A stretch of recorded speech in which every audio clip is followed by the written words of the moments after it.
These thick-looking storm clouds came in fast over Fort Collins today. Time-lapse from Horsetooth Reservoir. This system is bringing lightning, thunder, rain, and snow in some spots. Just your average spring Colorado storm. This is I-70 near Lookout Mountain tonight. We're going to get straight to Danielle in the backyard where the rain is really coming down. Danielle. It has been, Kim, for about the past 2 hours or so. It's beginning to let up just a little bit, but still parts of the metro area looking at incredibly heavy rain.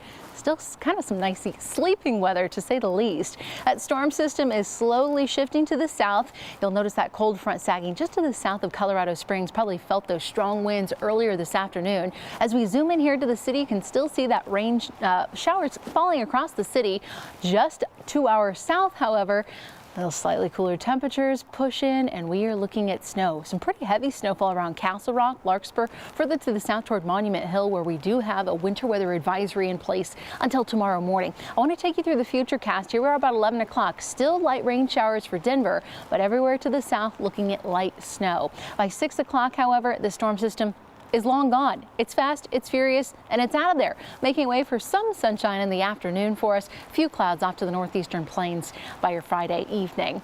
As we look at the forecast for the rest of tonight into early tomorrow, it's all about the rain here in the city, but just to the south, that's where we're going to find the messy roads and a bit of snow. All eyes ahead toward the weekend, and I have a really nice warm up on the way. I'll show you my 7-day forecast in about 10 minutes. Thanks, Danielle. No one was hurt after a shooting near the Denver Zoo. This happened this afternoon. DPD responded to shots fired near 22nd Avenue and Colorado Boulevard, just up the street from the Museum of Nature and Science. Police say people on motorcycles were involved and a car was hit by gunfire, but they didn't clarify how many people or how many shots were fired. Officers attempted to pull over the suspects, which turned into a chase. Police say one person was eventually arrested near Green Valley Ranch and Pena Boulevard. Police are still investigating as to what led up to that shooting. We are learning more tonight about the people who were killed at a restaurant in Denver this week. Coroner's office says 34-year-old Emerald Vaughn Daylor and 53-year-old Ignacio Gutierrez Morales were the people who were shot dead. Happened Monday afternoon at American Elm, West 38th near Tennyson. 9 News reporter Jennifer Meckles spoke with Emerald's family today. Yes, Emerald bought the family photo shoot as a Christmas present for my parents. And thanks to Emerald, these family memories are preserved. This is the whole family together here.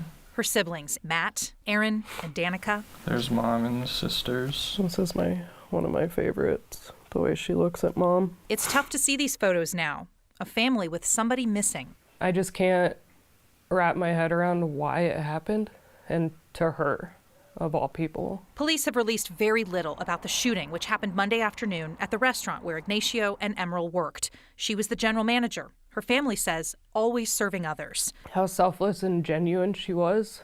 She's the last person that ever deserved something like this. And for this to happen to her, I'm just mad. Both victims had families. These three remember the day that Emerald married her husband, Andrew. August 18th. Matt officiated the ceremony. Aaron and Danica served as maids of honor. And they're devastated for Michael, who calls Emerald Mom. They have families, they have lives, they were loved by all, and it's just not fair. And this violence, it's just shouldn't have happened. And that's all we want, is for who did this to be caught and punished for taking the most beautiful person I've ever known away from me. There's several efforts to raise money for the victims' families, including college funds for Emerald's son. She used to work for New Image Brewing, and on Monday night, the Old Town Arvada location is hosting a benefit for Emerald's family. Tonight, the Aurora School Board picked that district's new superintendent. The board selected Michael Giles as the sole finalist. He's Cherry Creek School's Assistant Superintendent of Equity, Culture, and Community. It's one of several administration jobs he's had at Cherry Creek. The district will now start negotiating his new contract with the goal of voting on it as soon as possible. Aurora's outgoing superintendent, Rico Munn, is leaving after a decade on the job. He's going to CSU to be chief of staff to the new university president. They wanted a new start after the Marshall Fire interrupted their lives. For 10 months, a family in Louisville was forced out of their home while working on smoke damage. So they decided to put their money toward a remodel. Hope of a fresh start quickly vanished, and that family is not alone. Here's 9 News reporter Katie Eastman.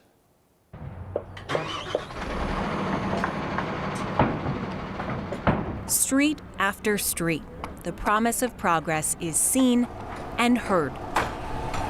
But as homes are rebuilt and remodeled more than a year after the Marshall Fire, that progress isn't the same for everyone. I felt very confused. A remodel sits unfinished at this Louisville home long after it was damaged by smoke. The people doing the work now aren't the ones who were initially paid to do it. In the fall of 2022, CR Contracting came in to remodel the kitchen and bathroom. And so I really felt like I'd won the lottery. Ready? Yes, ma'am. I felt like our luck was changing and I was so excited, and this was supposed to be like this good thing, this good thing after a really hard year. The pair paid CR Contracting more than $175,000. They don't know where the money went. Correct. I paid them 95% of the total project. It felt like a trauma all over again. Now, they don't even want to show their faces for fear of becoming victims again. For once, nobody's complaining about the noise we're making. The owner of CR Contracting, Bob Blanke, talked to us last year when he switched up his business model to do more work for people impacted by the Marshall Fire. The problems began when the excavation work ended and Bob started doing remodels again in the summer. A dozen homeowners in Boulder and Broomfield counties told us they later found out money they paid to Bob never went to workers he hired. There's too many emotions right now. I'm mad as hell, David, Jared, and Lance were all hired by CR Contracting to do different jobs at this Louisville home and about a dozen others in the area. Paint, flooring, framing, drywall. We were supposed to do the tile, but didn't get paid, so we didn't come back.